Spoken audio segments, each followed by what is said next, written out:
तेज बारिश में सर पर टोकरी उठाए मम्मा चिड़िया पूरे जंगल में सब्जी बेच रही थी। सब्जी लो सब्जी, ताजा ताजा सब्जी, आलू टमाटर भिंडी करेला सब लो। सब्जी लो सब्जी। चिड़िया रुको रुको, मुझे 1 किलो हरी मिर्ची देती जाओ। अरे तोती बहन, इतनी मिर्ची का आप क्या करने वाली हैं? चिड़िया, मेरी माँ आई हुई है दूसरे जंगल से। वो मिर्ची का अचार बहुत अच्छा बनाती है, बस इसीलिए मैं अपनी माँ से मिर्ची का अचार बनवा रही हूँ। पूरे जंगल में तुम्हारी सब्जी ही बहुत ताज़ा होती है। हाँ तोती बहन, क्योंकि मैंने अपने खेत में ताज़ा सब्जियाँ उगा रखी हैं। फिर मानो चिड़िया बारिश में आगे बढ़ती है। चिड़िया जरा यहाँ आओ, मेरी बात सुनो। जी कपी बहन, बताइए क्या लेना है आपको? आलू और भिंडी दे दो। बिजली बहन, पिछले 30 रुपए रहते हैं आपके।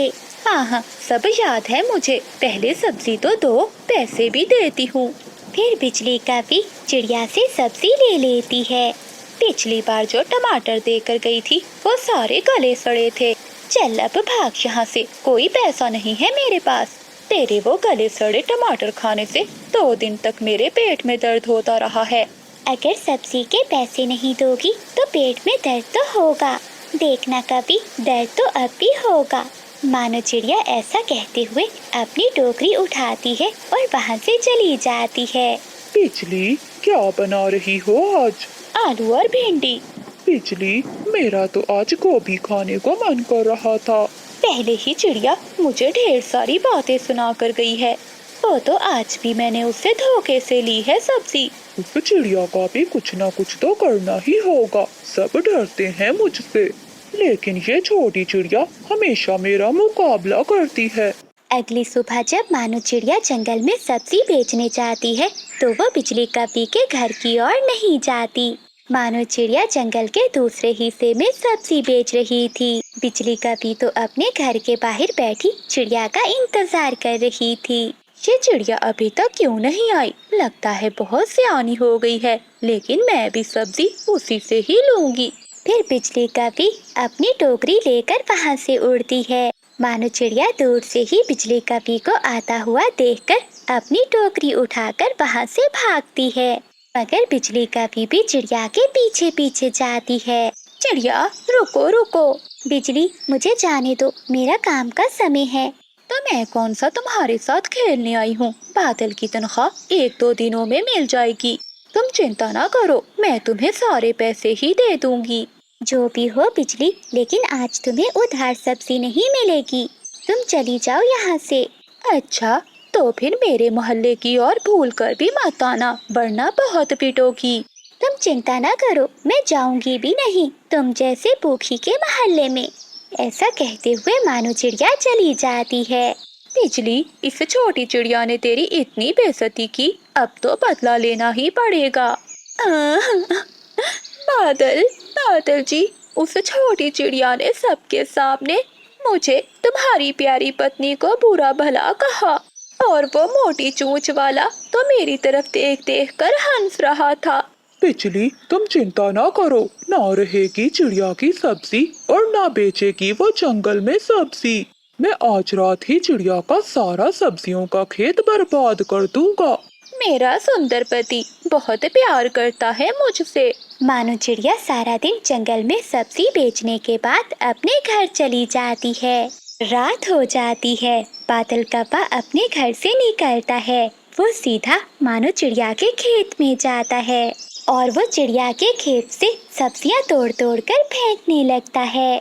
अभी बादल कप्पे ने कुछ सब्जियां तोड़ी ही थी कि झाड़ियों से सांप निकल आता है। वो आहिस्ता आहिस्ता से आगे बढ़ता है और चुपके से बादल कप्पे को डस लेता है।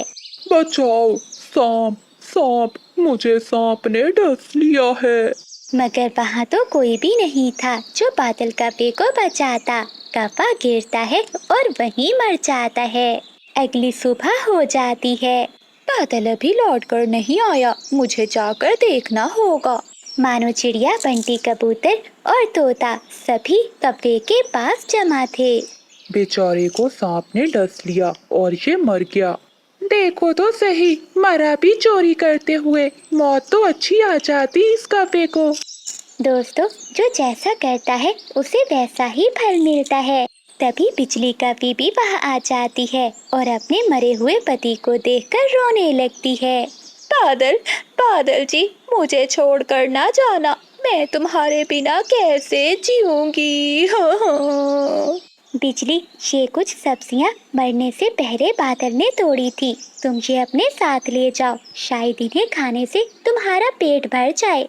ये सुनकर बिजली कौवी बहुत शर्मिंदा होती है, लेकिन बादल कौवा अब कौन सा लौट कर आने वाला था। बिजली कौवी अपने घर में आलू मटर वाले चावल बना रही थी। बबली कबूतरी बिजली कौवी की पड़ोसन थी। बबली कबूतरी का बेटा अपनी माँ से कहता है, मम्मा, बिजली आंटी अपने घर में आलू मटर वाले चावल बना रही हैं। मेरा भी बहुत दिल चाह रहा है खाने को। जाइए, आप आंटी से मुझे आलू मटर वाले चावल ला दीजिए। अरे बबलू बेटा, आपको किसने बताया? मम्मा, मुझे जुगनू ने बताया है। ठीक है बबलू बेटा, तुम घर पर ही बैठो, मैं अभी बिजली से चावल लेकर आती हूँ। बबली कबूतरी अपने घर से निकलती है और बिजली कौवी के घर जाती है।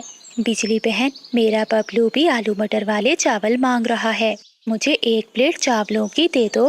ना ना कबूतरी, मैं तो किसी को 1 चम्मच भी चावल नहीं दूंगी। न जाने कहाँ से आ गई हो मुंह उठाकर। बिजली, तुम भी तो हर दफा मुझसे कुछ न कुछ तो मांगने आती हो। अगर आज मैं चावल लेने आ गई तो क्या हो गया? चल चल निकल मेरे घर से, कहा ना मेरे पास चावल नहीं है। तो ठीक है कभी, कभी दोबारा मेरे घर ना आना। फिर बबली कबूतरी वहाँ से चली जाती है। चिड़िया अपने घर के बाहर बैठी हुई थी। बबली कबूतरी चिड़िया के पास जाती है। बहुत बुरी है ये काली कौवी। क्या हुआ बबली बहन, आप इतने गुस्से में क्यों हैं? वो काली कौवी हर समय मुझसे कुछ न कुछ लेने आ जाती है। आज मेरे बबलू का मन कर रहा था चावल खाने को। जब मैं उससे लेने गई तो उसने मुझे वहाँ से निकाल दिया। बबली बहन, आपको तो पता है उस कौवी का, वो किसी को कुछ नहीं देती। आलू मटर वाले चावल की खुशबू तो फैली हुई है। मेरी मीना भी जिद कर रही थी, इसलिए मैं भी आलू मटर वाले चावल बना रही हूँ। आप बबलू को लेकर यहाँ ही आ जाएं, हम सब मिलकर आलू मटर वाले चावल खाएंगे। मम्मा, क्या चावल बन गए हैं? नहीं जुगनू बेटा। बिजली, और कितनी देर लगेगी? बादल, मैं नदी से पानी ले आऊं, फिर हम सब मिलकर आलू मटर वाले चावल खाएंगे। बिजली कौवी नदी से पानी भरने चली जाती है। जुगनू कौवा चुपके से रसोई में जाता है। मैं थोड़े से चावल खा लेता हूँ, मम्मा को नहीं बताऊंगा। ऐसा कहते हुए जुगनू कौवा आलू मटर वाले चावल खाने लगता है। वो पेट भरकर चावल खाने के बाद वहाँ से चला जाता है। बादल कौवे को भी चावल की खुशबू सता रही थी। वो भी रसोई में जाता है। ये चावल तो पककर तैयार है, मैं थोड़े से खा लेता हूँ। जुगनू कौवे के बाद बादल कौवा भी वो आलू मटर वाले चावल खाने लगता है। देखते ही देखते हंडिया तो खाली हो जाती है। बबली कबूतरी भी अपने बेटे बबलू को लेकर चिड़िया के घर आ जाती है। मानो चिड़िया आलू मटर वाले चावल बनाने लगती है। बिजली कौवी नदी से पानी भरकर ला रही थी कि रास्ते में उसे उसकी बहन मिलती है। अरे पिंकी, तुम बिल्कुल ठीक समय पर आई हो। मैंने आलू मटर वाले चावल बनाए हैं, चलो हम सब मिलकर खाएंगे। बिजली कौवी अपनी बहन पिंकी को अपने घर में ले जाती है। बिजली कौवी जब हंडिया लेकर आती है तो वो खाली थी। ये क्या, इसमें तो चावल ही नहीं है, चावल कौन खा गया? जुगनू कौवा और बादल कौवा तो चुप बैठे हुए थे। ये जरूर तुम दोनों का काम है। अब मैं अपनी बहन को क्या दूंगी? दीदी, मुझे तो बहुत भूख लगी हुई है। पिंकी, तुम यहीं बैठो, मैं पड़ोसियों से कुछ लेकर आती हूँ। फिर बिजली कौवी तोते के पास जाती है। तोते भैया, मेरी बहन आई है, मुझे थोड़ा सा भोजन दे दो। भोजन तो मगर कहाँ से? मैं तो खुद चिड़िया के घर से आलू मटर वाले चावल खा कर आ रहा हूँ। तुम भी जाकर चिड़िया के घर से आलू मटर वाले चावल ले लो। क्या, मानो चिड़िया ने आलू मटर वाले चावल बनाए हैं? हाँ, मैं तो पेट भर कर खा कर आया हूँ। फिर बिजली कौवी मानो चिड़िया के घर की ओर जाती है। अरे कबूतरी बहन, तुम भी यहाँ हो? हाँ, चिड़िया तुम्हारी तरह नहीं है। चिड़िया बहन, मेरी बहन आई है, मुझे थोड़े से आलू मटर वाले चावल दे दो। अगर तुम्हारी बहन आई है तो मैं क्या करूं? हम सब आलू मटर वाले चावल खा रहे हैं, हमें तंग मत करो। चिड़िया, मेरे सारे चावल चुगनू और बादल खा गया। तो फिर मैं क्या करूं? हमारा समय बर्बाद ना करो। बबली बहन, मैं तुमसे माफी मांगती हूँ, तुम चिड़िया से कहो मुझे 1 प्लेट आलू मटर वाले चावल दे दे। बिजली, पड़ोसियों को एक दूसरे की मदद पड़ ही जाती है, इसलिए इतना घमंड न किया करो। बिजली कभी सभी से बहुत शर्मिंदा थी, मानो चिड़िया 1 प्लेट बिजली कभी को दे देती है और बिजली कभी खुशी खुशी वहाँ से चली जाती है।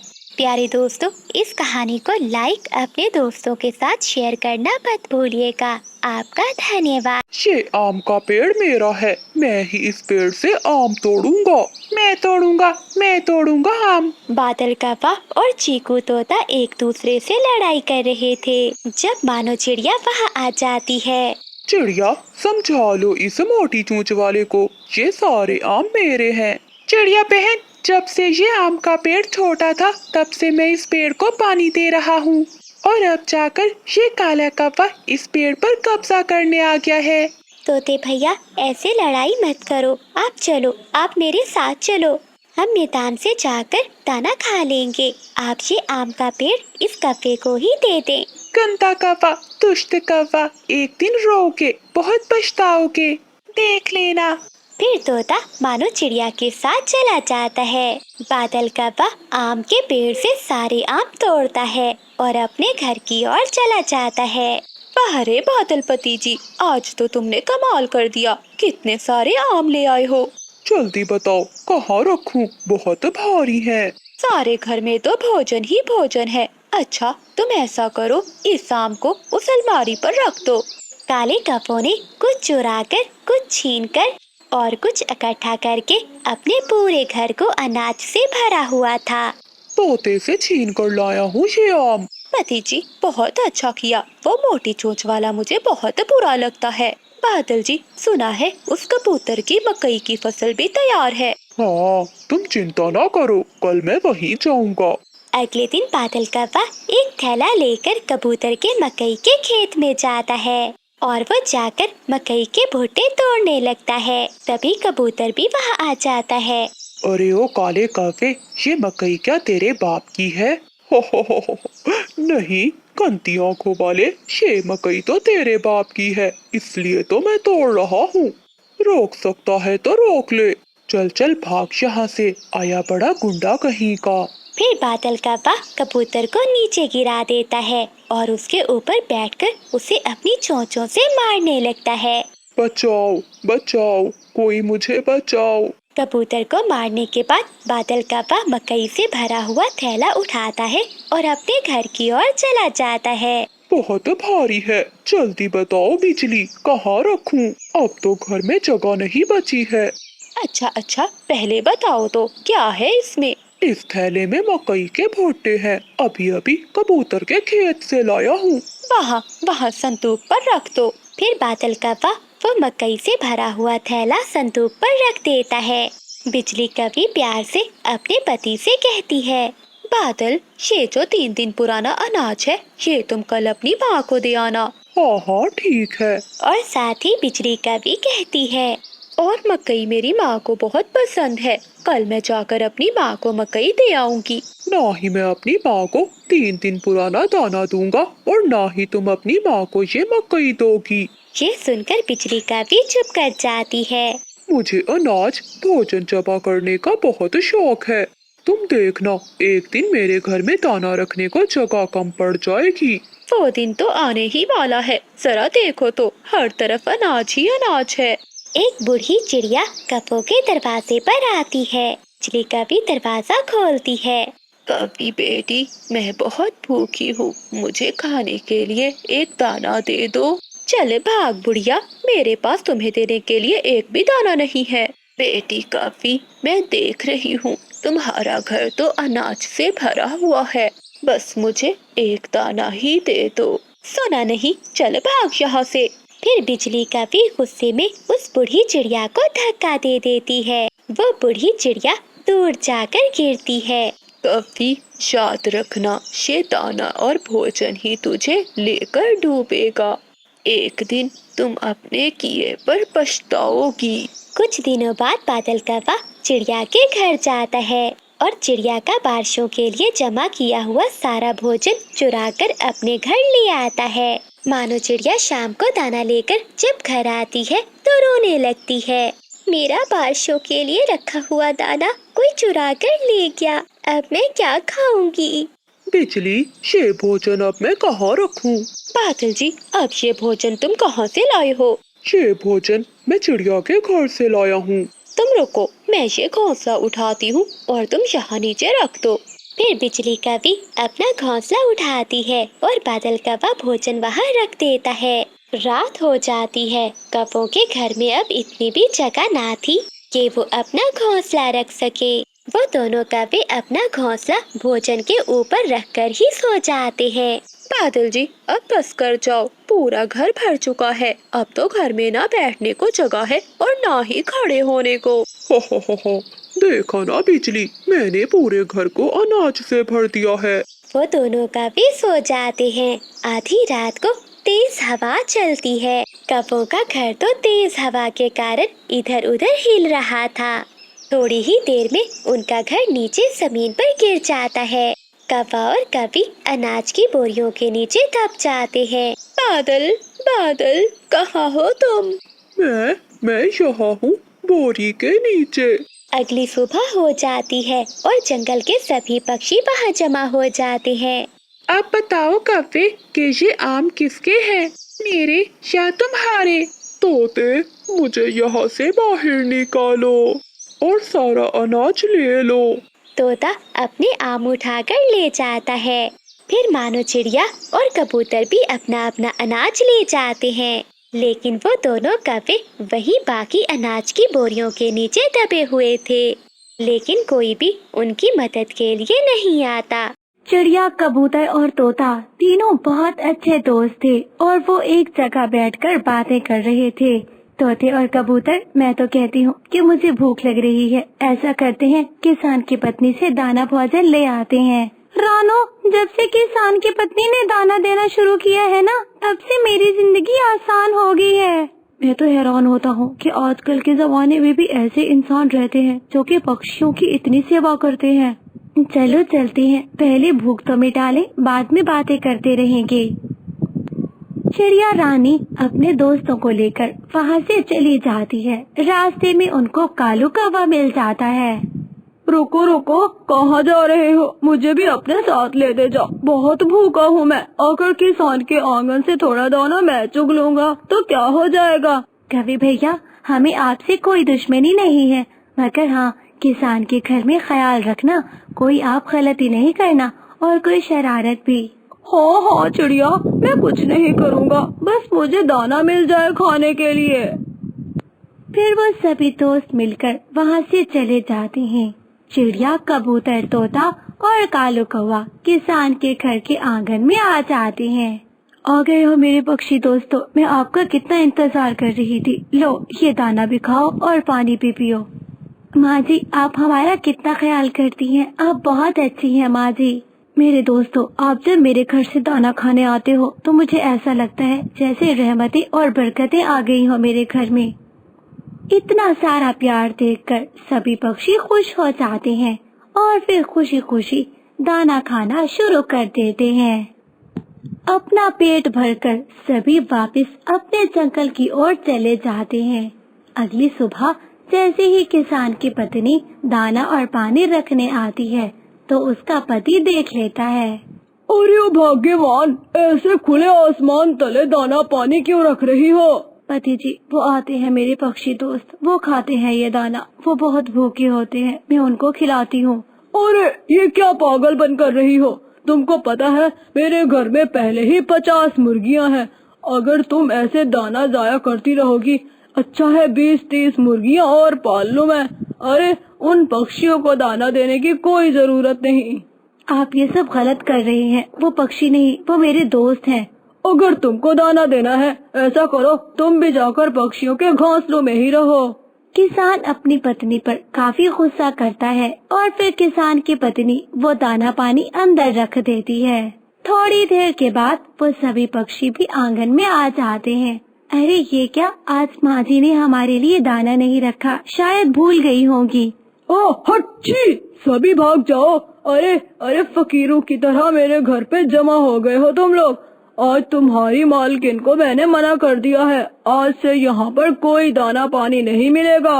ये बात सुनकर सभी पक्षी सहम जाते हैं और फिर डरते डरते तोता अपनी सहेली चिड़िया से कहता है, चिड़िया रानी यहाँ से भाग चलो, ये किसान तो बड़ा ही कोई जालिम है।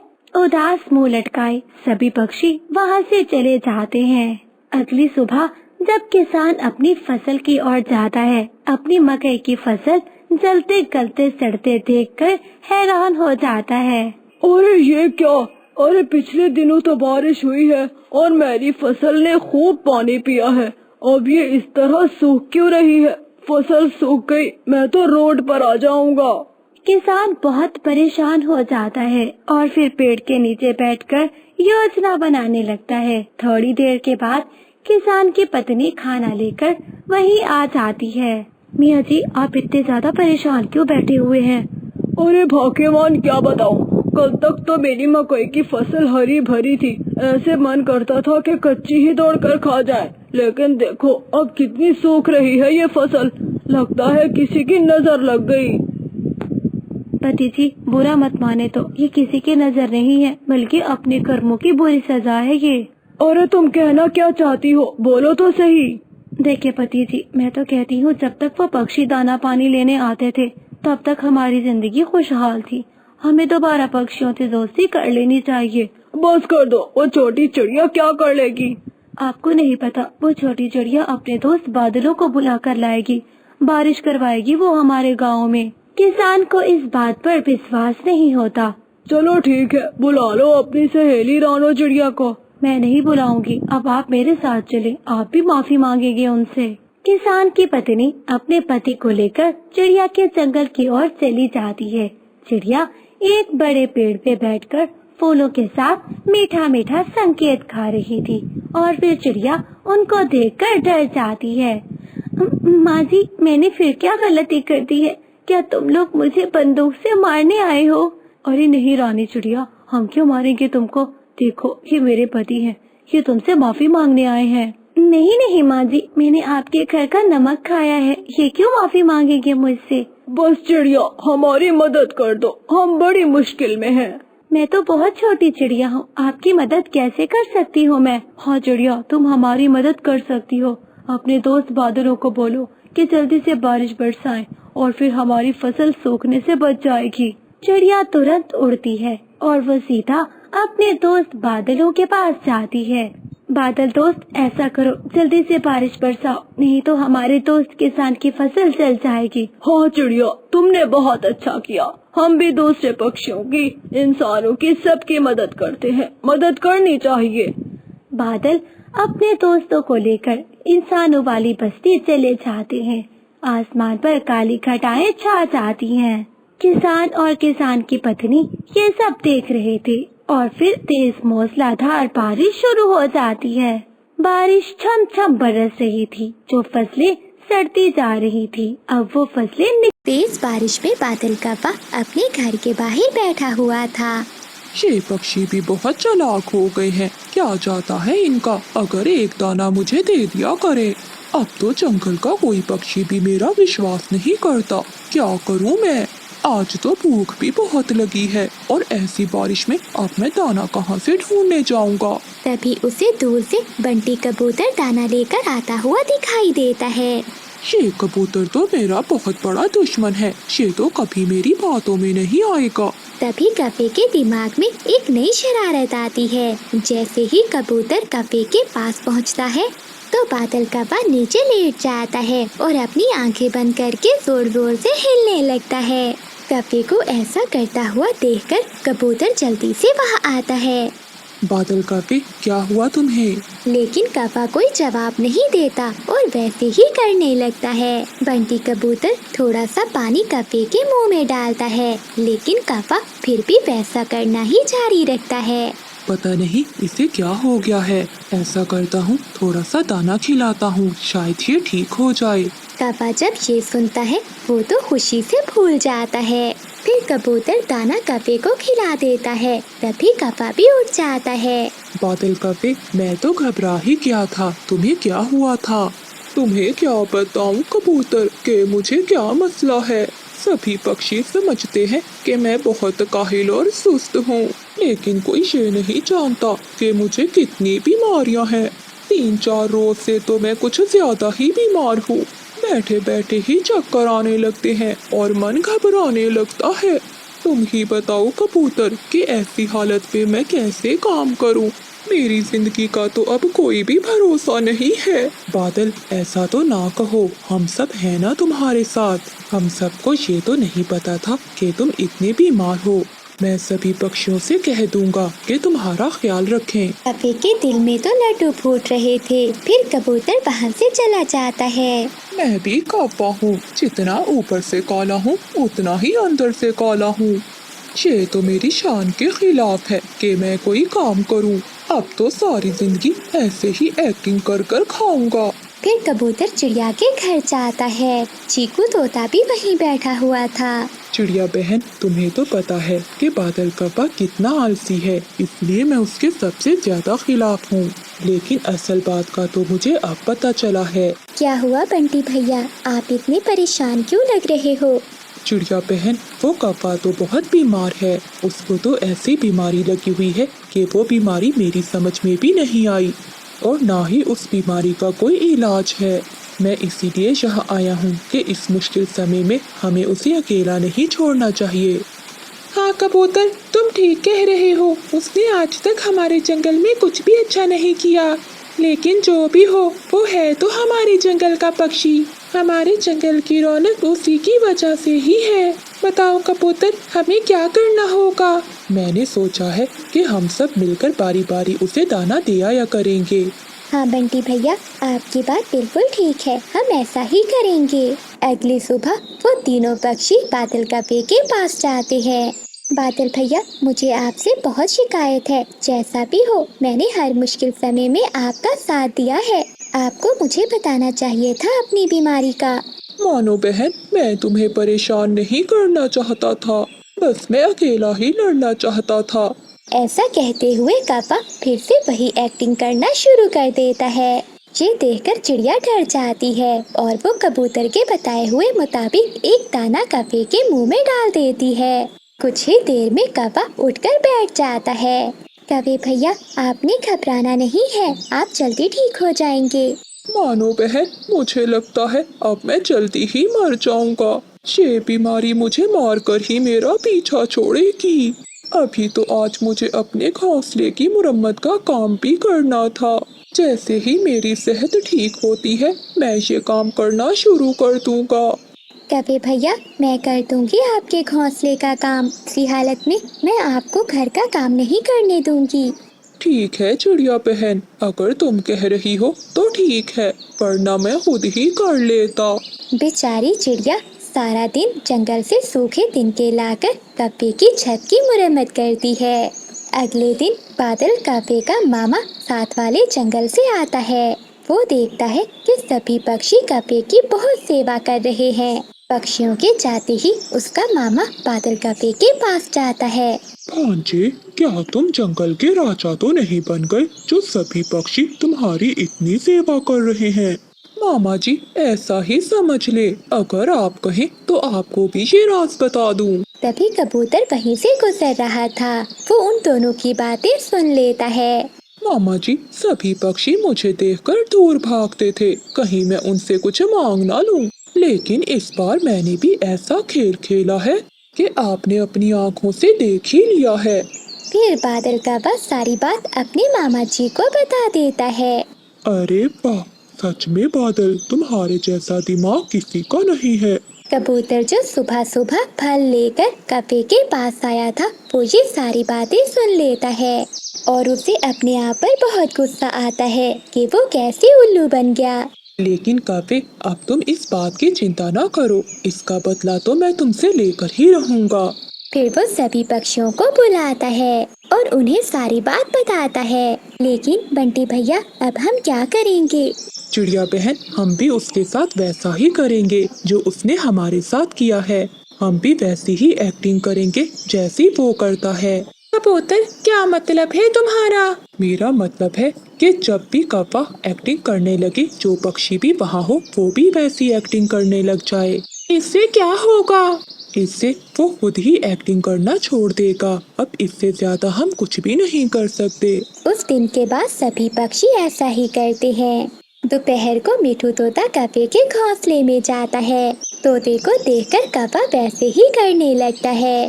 तुरंत तोता भी लेटकर अपनी आंखें बंद कर जोर जोर से हिलने लगता है। ये देखकर बादल कौवा बहुत परेशान हो जाता है। शाम को जब रानू चिड़िया आती है तो कौवा उसे देखकर भी वैसी एक्टिंग शुरू कर देता है। तो मानो चिड़िया भी कौवे की एक्टिंग करना शुरू कर देती है। कौवा तो और भी परेशान हो जाता है। मैं तो ऐसे ही एक्टिंग कर रहा था। ये सभी पक्षियों को क्या हो गया है? अब मेरे दाने का क्या होगा? अगली सुबह कबूतर घबराया हुआ कौवे के पास जाता है। बादल यार, पूरे जंगल में तुम्हारी बीमारी फैल गई है। मैं अभी पास के जंगल में बुलबुल डॉक्टर से मिलकर आया हूँ। पता है उसने क्या कहा है? क्या कहा है उसने? उसने कहा है कि ये बीमारी जिसको सबसे पहले लगी है उसके दिल को निकालना होगा। फिर ही मैं उसके दिल की वजह से इस बीमारी को जान पाऊंगी। बादल यार, अब सभी पक्षियों की जिंदगी का सवाल है। मुझे पूरा यकीन है कि तुम अपने दोस्तों के लिए ये कुर्बानी जरूर दोगे। ये सुनकर बादल कौवे के तो रंग ही उड़ जाते हैं। लेकिन मुझे तो कोई ऐसी बीमारी है ही नहीं, तो क्यों मैं अपना दिल दूं? तभी बाकी सब पक्षी भी आ जाते हैं। मैं तो बस ड्रामा कर रहा था आप सबसे दाना लेने के लिए। कौवे, हम सब भी ड्रामा ही कर रहे थे तुमसे सच बुलवाने के लिए। क्या तुम खुद को ज्यादा होशियार समझ रहे थे? लेकिन तुमसे ज्यादा बुद्धू कोई भी नहीं है इस जंगल में।